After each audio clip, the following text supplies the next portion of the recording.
வகைகள் types of houses தான் first நம்ம பார்க்க போற வீடு குகை. கேவ் இயற்கையால மலைகள்ல ஏற்படுற பொந்து தான் குகை. ஆதி மனிதர்கள் குகைகள்ல தான் வாழ்ந்திருக்காங்க. விலங்குகள் பறவைகள் கூட குகைகள்ல தான் இருப்பிடமா கொண்டிருக்கு.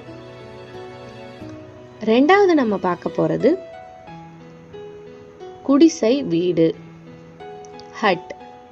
நீண்ட காலம் இல்லாத பொருளான பனை ஓலை, தென்னை ஓலை அந்த மாதிரி பொருட்களை வச்சு இந்த வீடு கட்டுவாங்க.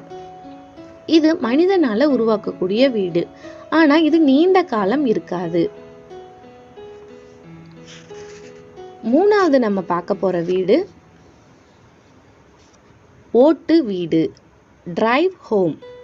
4 பக்கம் சுவராவும் மேல இருக்கிற ஒரே ஒரு பகுதி மட்டும் ஓடாலையும் கட்டப்படுற வீடு தான் ஓட்டு வீடு. இந்த மாதிரி வீடுகள் கிராமப்புறங்கள்ல தான் அதிகமா காணப்படும். நாலாவது நம்ம பார்க்க போற வீடு பண்ணை வீடு ஃபார்ம் ஹவுஸ். விவசாய நிலங்கள்ல ஆடு மாடுகள் வளர்க்கறதுக்காகவும் பராமரிக்கிறதுக்காகவும் இந்த மாதிரி வீடுகள் கட்டப்படுது. இது விவசாய பொருட்களை பராமரிக்கிறதுக்காகவும் இந்த வீடுகள் பயன்படுது. அஞ்சாவது நம்ம பார்க்க போற வீடு ஒற்றை மாடி இல்லம், அதாவது பங்களா. இந்த மாதிரி குடியிருப்புகள்ல ஒரே ஒரு மாடி வீடு தான் இருக்கும். இதுல 1 இல்லாட்டி 2 ஃபேமிலி மெம்பர்ஸ் இருக்கிறதுக்காக கட்டப்படுற வீடு தான் இந்த ஒற்றை மாடி இல்லம். இது கிராமங்கள் மற்றும் நகரங்கள் 2 இடங்கள்லயுமே பொதுவா காணப்படும். ஆறாவது நம்ம பார்க்க போற வீடு அடுக்குமாடி குடியிருப்பு. இதுல பல மாடிகளும் பல குடியிருப்புகளும் இருக்கும். இதை அபார்ட்மெண்ட் அப்படின்னு சொல்றாங்க. இந்த மாதிரி குடியிருப்புகள்ல 100க்கும் மேற்பட்ட குடும்பங்கள் வசிக்கிறதுக்காக நகர்ப்புறங்கள்ல கட்டப்படுது.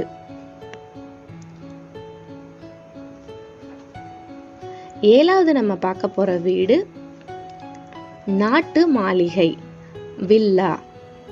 இது ஆடம்பரமாகவும் வசதியாகவும் கட்டப்படுற வீடு தான் இந்த நாட்டு மாளிகை. இது கடற்கரை ஓரங்கள்லயும் வளர்ந்த நகரங்கள்லயும் இந்த மாதிரி நாட்டு மாளிகைகள் கட்டப்படுது. எட்டாவது நம்ம பார்க்க போற வீடு மர வீடு ட்ரீ ஹவுஸ். இந்த ட்ரீ ஹவுஸ் பொதுவா காடுகள்ல தான் காணப்படும்.